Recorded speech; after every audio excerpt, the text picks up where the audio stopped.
बिस्मिल्लाहिर्रहमानिर्रहीम। अस्सलाम वालेकुम। Mohsin Ishfaq, principles of accounting part Icom part 2 के साथ आपकी खिदमत में हाजिर हूँ। आज की इस वीडियो क्लास में हम डिस्कस करेंगे joint stock company.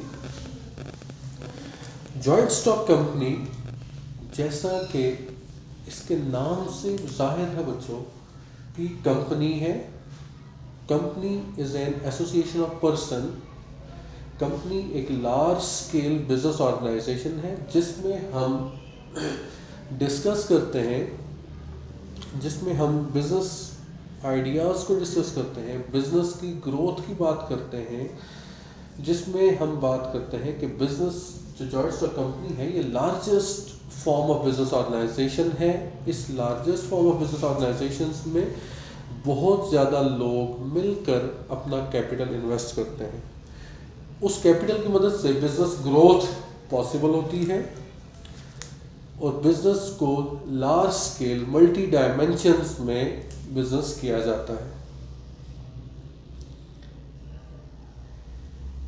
Joint stock company, अगर हम जॉइंट स्टॉक कंपनी की डेफिनेशन को जो देखें तो इस डेफिनेशन से हमें कुछ की पॉइंट्स मिलते हैं या मेन इसके कुछ फीचर्स हैं जो इस बिजनेस को डिफर करते हैं previous forms of business organization से, जिनमें सोल प्रोप्राइटरशिप है और पार्टनरशिप है। वो जो फीचर्स हैं इसके, वो फीचर्स नंबर वन है कि इसकी एक सेपरेट लीगल एंटिटी है। कारोबार की, कंपनी की अपनी एक कानूनी हैसियत है अलग से, जो इसे इसके ऑनर्स से डिफर कर देती है। ऑनर्स जो हैं और कंपनी, ये दोनों जो ऑनर्स हैं वो नेचुरल पर्सन्स हैं और कंपनी आर्टिफिशियल पर्सन। कंपनी जितने भी लीगल एग्रीमेंट्स करती है वो अपने नाम से करती है, ऑनर्स के नाम से नहीं। इसलिए इसको एक अलग आर्टिफिशियल पर्सन की हैसियत हासिल है। नंबर सेकंड जो इसका फीचर है वो है इसकी कॉमन सील। कॉमन सील से मुराद बच्चों ये है कि कंपनी के एक अपनी ऑथराइज्ड स्टैंप है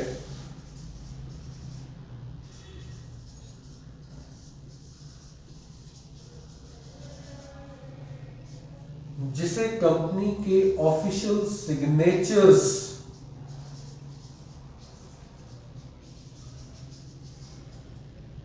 की हैसियत हासिल होती है। जिस तरह से एक नेचुरल पर्सन अपने सिग्नेचर कर देता है तो वो बात ऑथेंटिक हो जाती है जहां पर वो साइन करता है, वैसे ही जिस डॉक्यूमेंट पे कंपनी की स्टैंप लग जाती है तो वो कंपनी का डॉक्यूमेंट एक उसकी एक हैसियत जो है वो लीगल हैसियत उसकी बन जाती है। ये ऑफिशियल सिग्नेचर है कंपनी के, जिन्हें ऑथराइज्ड किया जाता है कंपनी के डायरेक्टर्स की जानिब से, ये common seal.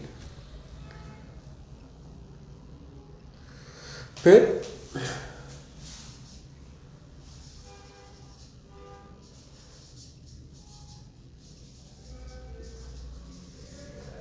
Limited liability. Limited liability से मुराद ये है कि जो बिजनेस के ऑनर्स हैं, जो शेयर होल्डर्स जिन्हें कहा जाता है, जो बिजनेस के हिस्सादार हैं जॉइंट स्टॉक कंपनी के, वो उनके पर्सनल एसेट्स लायबल नहीं है बिजनेस के डेट्स को पूरा करने के लिए। या इन शॉर्ट हम उसको यूं कह सकते हैं कि ऑनर्स की जो इन्वेस्टमेंट है सिर्फ वही इस्तेमाल की जाएगी बिजनेस के लॉन्स को पूरा करने के लिए, बिजनेस के लॉन्स उतारने के लिए, बिजनेस के डेट्स पूरा करने के लिए, बिजनेस के लॉसेस को पूरा करने के लिए।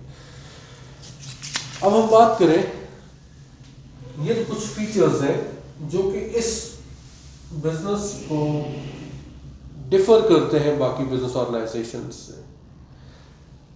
अब अकाउंटिंग में इसकी डिटेल्ड थ्योरी डिस्कस करने की ज़रूरत हमें इसलिए पेश नहीं आती कि हमारा इससे वर्क न्यूमेरिक वर्क है।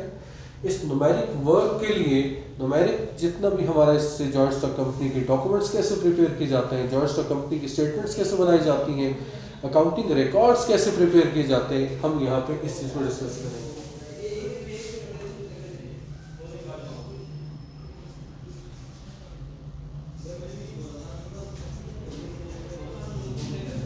Accounting records.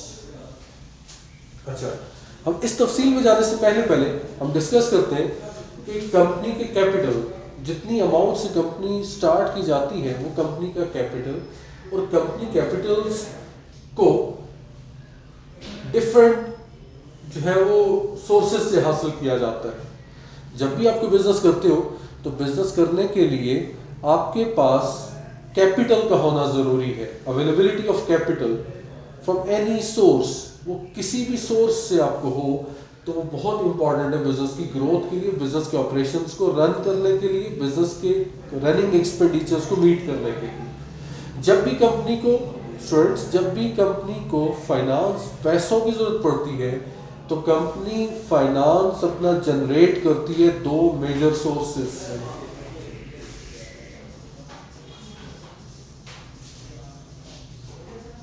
Sources of capital, दो मेजर सोर्सेज हैं बच्चों कैपिटल को एक्वायर करने के, कैपिटल हासिल करने के, फंड्स जनरेट करने के, फंड्स रेज करने के।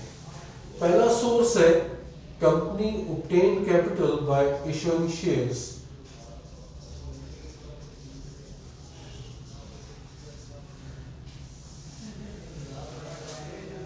कंपनी अपने हिस्सों को फरोख्त करती है, अपने हिस्सेस को फरोख्त करती है, बेसिकली शेयर्स को फरोख्त करती है, और उन शेयर्स नए लोगों को, बिजनेस में इन्वेस्टर्स को इन्वेस्टमेंट की तरफ राग़िब करती है कि वो आपके कारोबार में इन्वेस्टमेंट करें, और उस इन्वेस्टमेंट की बेस पे कंपनी लोगों से पैसा हासिल करती है। उस पैसे को फर्दर ग्रोथ के लिए इस्तेमाल किया जाता है, अपने रनिंग एक्सपेंडिचर्स को मीट किया जाता है बिजनेस में इन शेयर्स की अमाउंट की मदद से। कंपनी शेयर्स इशू करती है 3-4 मुख्तलिफ लोगों को। Number 1, shares issued to promoters। Promoters basically वो लोग जो कंपनी की प्रमोशन स्टेज में, इनिशियल स्टेज में कंपनी के सारे काम करते हैं, कंपनी की पॉलिसीज बनाते हैं, कंपनी के सारे डॉक्यूमेंट्स तैयार करवाते हैं, कंपनी की लाइसेंसिंग से लेकर कंपनी की फंड रेजिंग तक सारे काम प्रोमोटर्स करते हैं। बेसिकली इनिशियल ओनर्स होते हैं जो कंपनी रजिस्टर्ड करवाते हैं, कंपनी की प्रमोशन के लिए काम करते हैं, ये इनिशियल ओनर्स होते हैं। इन लोगों को कंपनी फ्री ऑफ कॉस्ट, बगैर पैसों की, इनकी खिदमात के बदले में शेयर्स इशू करती है। दूसरे नंबर पे बच्चों आते हैं directors, shares issue to directors.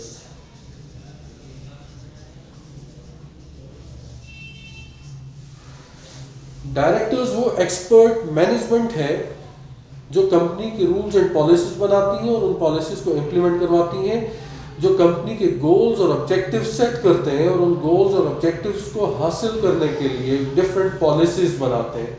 ये कंपनी के डायरेक्टर्स हैं और ये एक्सपर्ट मैनेजमेंट है। इनकी एक्सपर्टीज को देखते हुए कंपनी इन्हें शेयर्स ऑफर करती है। इन डायरेक्टर्स को शेयर्स इशू किए जाते हैं मार्केट प्राइस से कम रेट पर। Third one, company shares issue करती है जनरल पब्लिक को।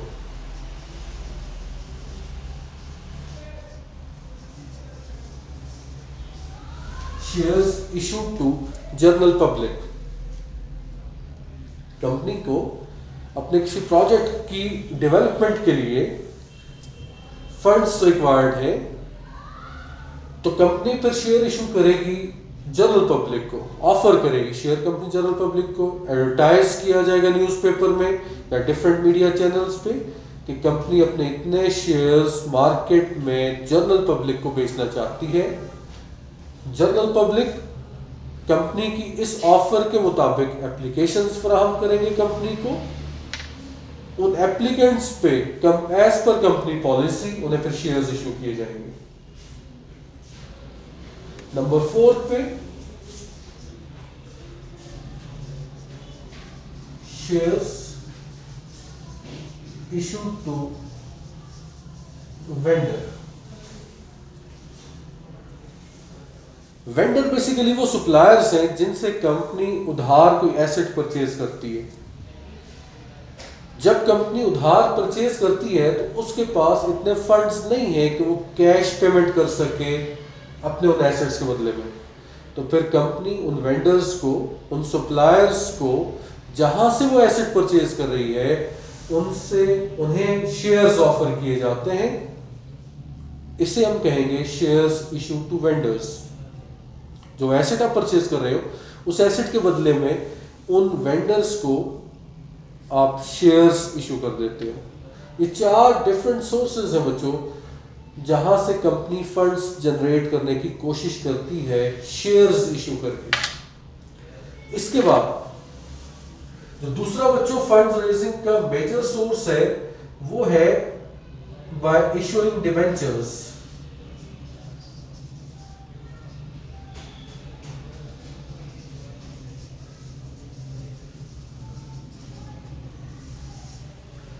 Shares issued by to debenture holders। Basically debenture holders और शेयर होल्डर्स में फर्क ये है कि डिबेंचर होल्डर्स जो है वो आप कंपनी के क्रेडिटर्स हैं। इनसे कंपनी लोन ले रही है, loan against debentures. Company loan ले रही है, डिबेंचर्स उनके पास as a guarantee, as a security रखवा के। इसमें लोन कंपनी नहीं दे रही शेयर्स के केस में। शेयर्स के केस में कंपनी कैपिटल ले रही है अपने शेयर होल्डर्स से और उन्हें अपना हिस्सेदार बना रही है। इन लोगों को कंपनी रिवॉर्ड देगी या कंपनी इन लोगों को जो अमाउंट इनकी इस्तेमाल कर रही है company in the form of investment, उस पे कंपनी इन लोगों को रिटर्न देगी, रिटर्न आउट ऑफ प्रॉफिट। अगर प्रॉफिट होगा तो उस प्रॉफिट में से कोई पोर्शन उनकी इन्वेस्टमेंट के हिसाब से उन्हें पे किया जाएगा। लेकिन in case of debentures company ने हर हाल में डिबेंचर होल्डर्स को इंटरेस्ट पे करना है। Return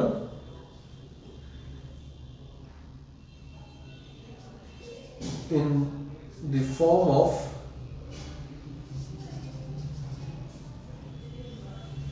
return in the form of interest। अब डिबेंचर होल्डर्स रिस्पॉन्सिबल नहीं है कि आपको प्रॉफिट हो रहा है या लॉस हो रहा है। उन्होंने आपको लोन दिया और जितना अरसा आप उनकी अमाउंट को इस्तेमाल करेंगे बिजनेस में, इतना अरसा आपने उनको इंटरेस्ट पे करना है। ये 2 मेजर सोर्सेज हमने डिस्कस कर लिए, by issuing shares, by issuing debentures. जिन लोगों को कंपनी शेयर्स इशू करती है उन्हें शेयर होल्डर्स कहा जाता है।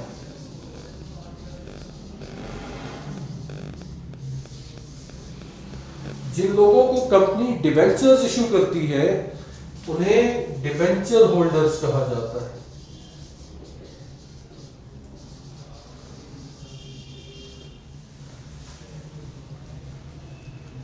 जिन लोगों को कंपनी शेयर्स इशू करेगी वो शेयर होल्डर्स, जिन लोगों को कंपनी डिबेंचर्स इशू करेगी वो डिबेंचर होल्डर्स कहलाते हैं। इसके बाद हम डिस्कस करते हैं कि जब कंपनी मुख्तलिफ लोगों को शेयर्स इशू करती है तो उसका बुक्स ऑफ अकाउंट्स पे क्या असर पड़ता है, बुक्स ऑफ अकाउंट्स पे हम उसको कैसे रिकॉर्ड करते हैं।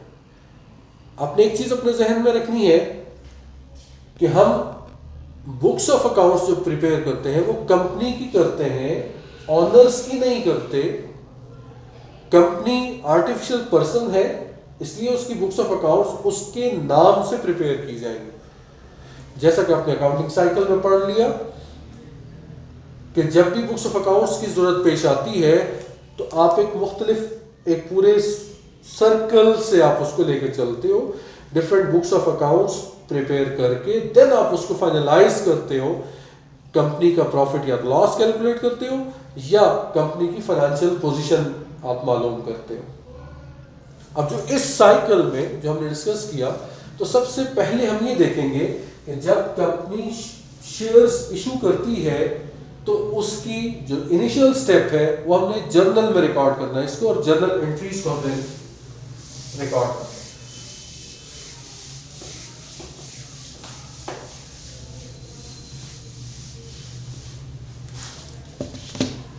हमने डिस्कस किया कि कंपनी शेयर्स इशू करती है 4 लोगों को, तो हम 4 मुख्तलिफ किस्म की जर्नल एंट्रीज को डिस्कस करेंगे। पहले नंबर पे हम डिस्कस करते हैं शेयर्स इशू टू प्रोमोटर्स। अब इसकी अकाउंटिंग ट्रीटमेंट क्या होगी?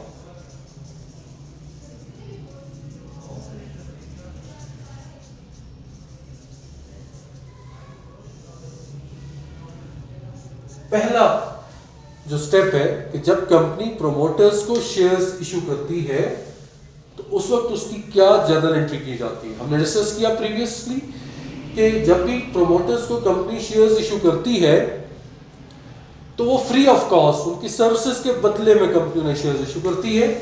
तो हम इसकी जर्नल एंट्री करेंगे preliminary expenses,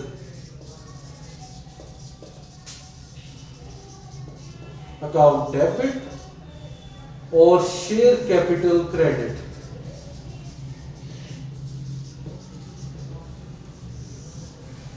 preliminary expenses basically company के इनिशियल एक्सपेंसेस हैं जो कंपनी की प्रमोशन स्टेज पे आते हैं। इन्हें as an asset, preliminary expenses basically है तो एक्सपेंडिचर्स, लेकिन ये प्रमोशन के एक्सपेंडिचर्स हैं कंपनी के और ये एसेट्स हैं, इसलिए हम इसको डेबिट करते हैं। यहां कंपनी के शेयर कैपिटल में शेयर्स इशू करके कंपनी अपने शेयर कैपिटल में इजाफा कर रही है, इसलिए शेयर कैपिटल को क्रेडिट करेंगे। जब कंपनी शेयर्स इशू करती है डायरेक्टर्स को,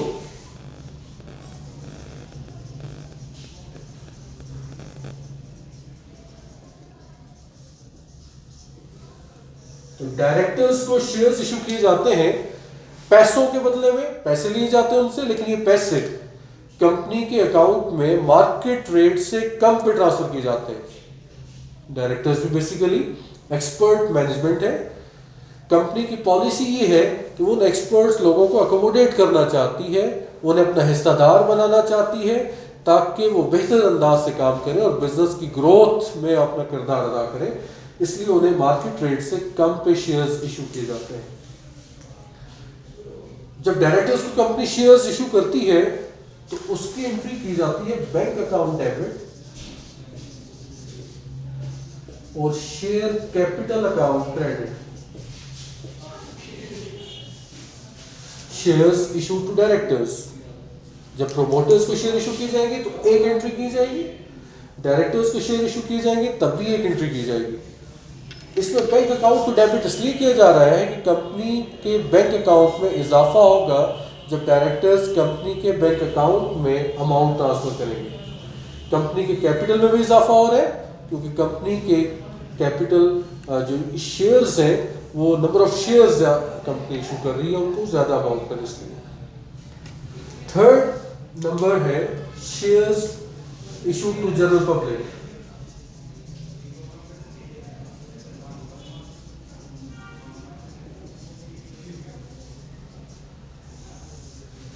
shares issue to general public, general public में कोई स्पेसिफिक पर्संस या ग्रुप ऑफ पर्संस नहीं है जिन्हें कंपनी शेयर्स ऑफर करेगी। कंपनी अपनी पॉलिसी के मुताबिक अखबार में या किसी और मीडिया सोर्स के जरिए कंपनी एडवर्टाइज करेगी कि इस साल कंपनी अपने बोर्ड ऑफ डायरेक्टर्स की मीटिंग के बाद ये फैसला लेती है कि उसने शेयर्स इशू करने। अब जब कंपनी ने डिसाइड कर लिया कि शेयर्स इशू करेंगे, तो प्रोसीजर ये है कि कंपनी सबसे पहले अखबार में एडवर्टाइज करेगी। अखबार एडवर्टाइजमेंट के बाद जो टाइम फ्रेम दिया जाएगा, उस टाइम फ्रेम के अंदर अंदर लोग, जनरल पब्लिक, कोई भी, आप, मैं, कोई भी बंदा उस एडवर्टाइजमेंट के रेफरेंस से कंपनी के शेयर्स के हसूल के लिए अप्लाई कर सकता है, शेयर्स के लिए अप्लाई कर सकता है। और उसका प्रोसीजर ये है कि आप एक स्टैंडर्ड फॉर्मेट पे अप्लाई करेंगे, साथ में उसकी जितनी वो कंपनी की जो शेयर्स की अमाउंट है, आप उसको बैंक अकाउंट में जमा करवाएंगे। अब शेयर्स जब कंपनी जनरल पब्लिक को इशू करना चाहती है, तो जो फर्स्ट स्टेप है वो एप्लीकेशंस रिसीव्ड का है।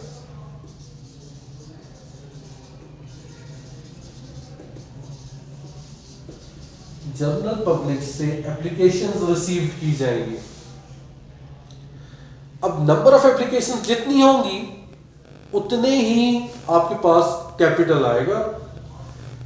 जितनी एप्लीकेशंस कंपनी ने रिसीव की हैं, टोटल एप्लीकेशंस, उसको वैल्यू ऑफ शेयर के साथ आप मल्टीप्लाई कर देंगे और इसकी अमाउंट आपके पास आ जाएगी। जर्नल एंट्री जो एप्लीकेशन रिसीव करते हो, इन टोटल हर एक बंदे की अलग से रिकॉर्ड नहीं होगी, बल्कि इन टोटल कि जितनी कंपनी ने शेयर्स ऑफर किए थे, उन सब शेयर्स के लिए इतने लोगों ने अप्लाई किया।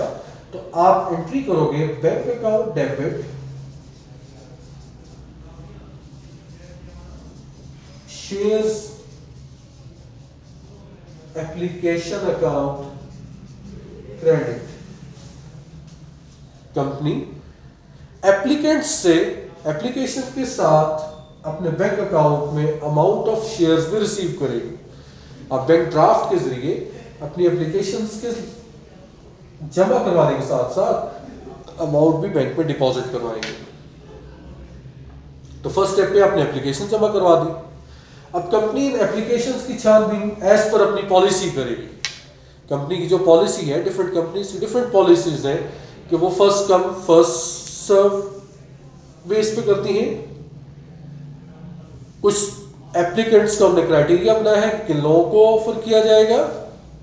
तो जैसे जो कंपनी की डिफरेंट पॉलिसीज हैं, जिस पॉलिसी के तहत कंपनी शेयर्स ऑफर करना चाहेगी, वो आउट ऑफ दीज एप्लीकेंट्स जिनसे हमने एप्लीकेशन रिसीव किए, इन्हीं में से ही शेयर्स इशू किए जाएंगे। तो फिर आप शेयर्स अलॉटमेंट करते हो।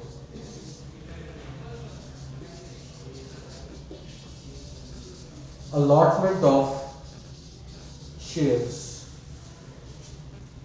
अलॉटमेंट ऑफ शेयर्स बच्चों आउट ऑफ इन्हीं एप्लीकेशंस में से होगी। जितनी एप्लीकेशंस हैं, लेट्स सपोज कि कंपनी ने 10,000 शेयर्स ऑफर कर किए और कंपनी को एप्लीकेशंस 15,000 की रिसीव हो रही हैं, तो फिर 15,000 एप्लीकेशंस में से ही वो शेयर्स दिए जाएंगे। फिर नए सिरे से नई एप्लीकेशंस के जरिए नहीं किया जाएगा। तो जब कंपनी शेयर अलॉट करती है तो एंट्री करती है share application account debit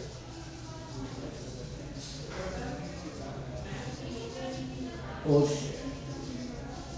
share capital account credit.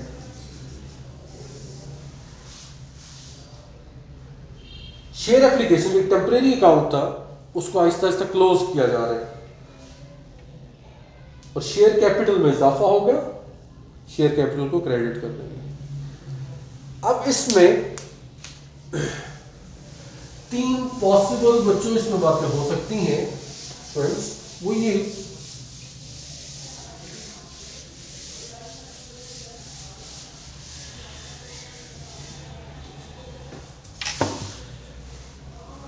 पहला केस ये हो सकता है कि जितने शेयर्स ऑफर किए जा रहे हैं जनरल पब्लिक को, एप्लीकेशंस भी उतनी ही आ जाए।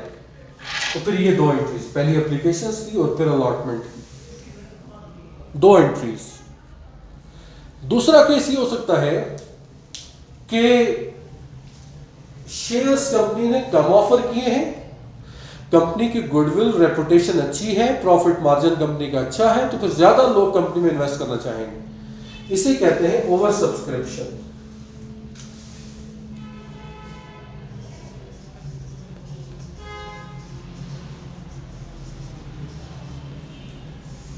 ओवर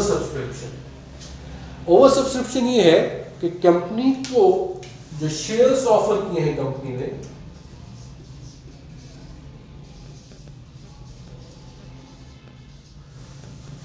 जो ऑफर्ड शेयर्स हैं कंपनी के वो ज्यादा है, सॉरी कम है ऑफर्ड शेयर्स।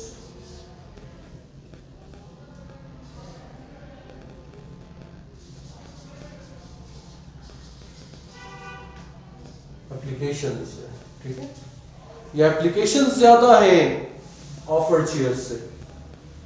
अगर ज्यादा एप्लीकेशंस आ जाए तो फिर क्या होगा? तो फिर बच्चों अपने पहली एंट्री तो करनी है, जब एप्लीकेशंस आएगी तो bank account debit applications received की एंट्री,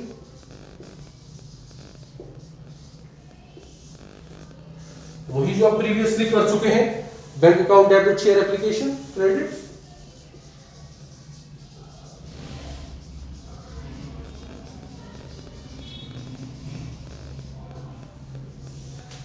फिर जितने लोगों को, उन एप्लीकेंट्स में से जितने लोगों को आप शेयर्स इशू करोगे तो उसकी आप एंट्री कर देंगे अलॉटमेंट ऑफ शेयर्स की।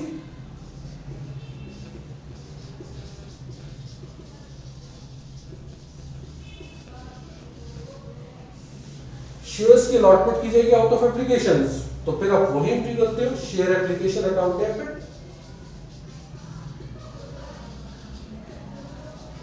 और share capital credit.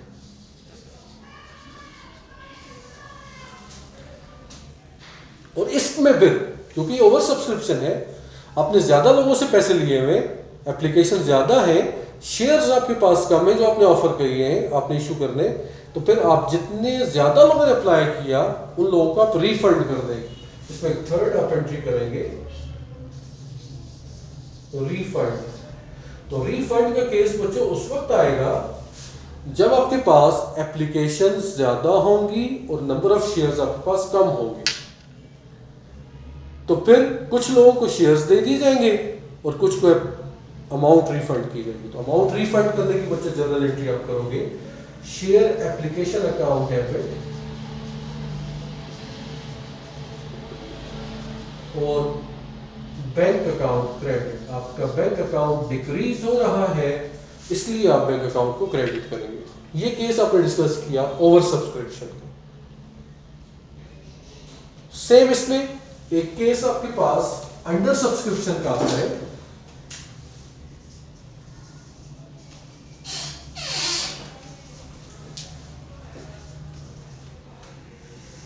In case of under subscription जो शेयर्स ऑफर्ड हैं, offered shares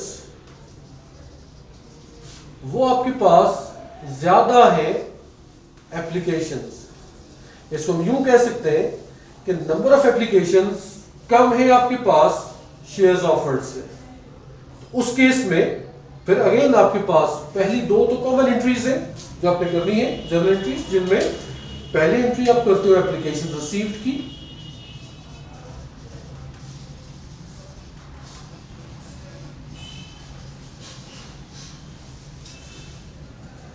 bank account debit और शेयर एप्लीकेशन अकाउंट क्रेडिट।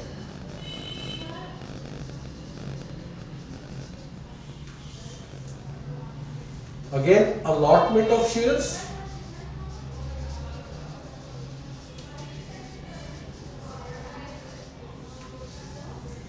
फिर आप शेयर्स एप्लीकेशन और share capital,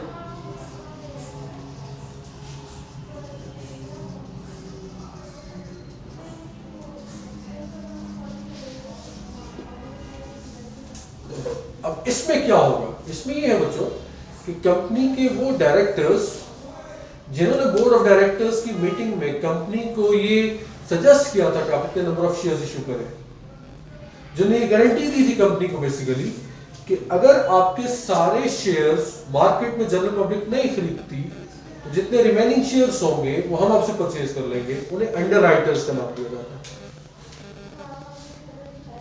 under writers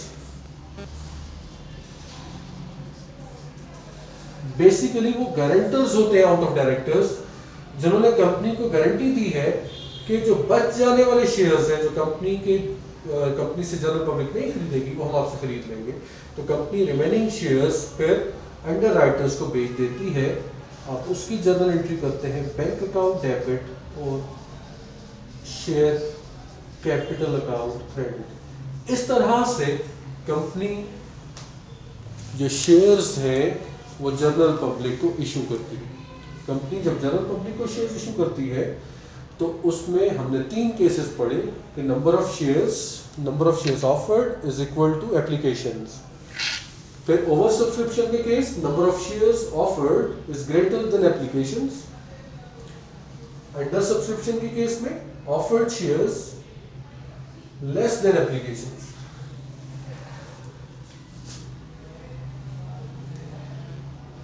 hope so कि आपको आज का ये वीडियो लेक्चर कंप्लीटली समझ आ गया होगा।